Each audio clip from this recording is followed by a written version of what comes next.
मेरा नाम मोहम्मद मुनीर है। 3 बेटियां हैं जी। उजरे शाम की मैं रहने वाला हूँ, उधर भी किराए पे रहता हूँ, इधर भी किराए पे रहता हूँ। बच्चे मेरे पिंड रहते हैं तो मैं आप भी इतने रहना। गनेरियां की रेहड़ी किसी को लाना है 600 रुपये दिहाड़ी देता है, बस रेहड़ी भी किसी की है, माल भी किसी का है। सारी दिहाड़ी खज्जल होकर गनेरियां बेचना। इधर क्वार्टर पे रहता हूँ, 4-5 आदमी रहते हैं, इधर भी किराया देना है। पिंड मजदूरी नहीं लगती ता करके इतने आए।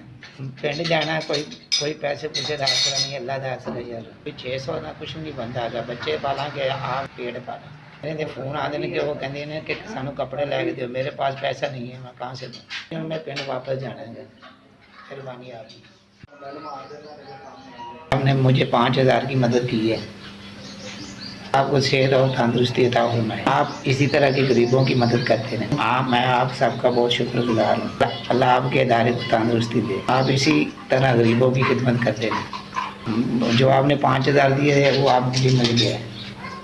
अल्लाह पाक आपके इदारे की खैर करे। बहुत शुक्रिया, बड़ी मेहरबानी।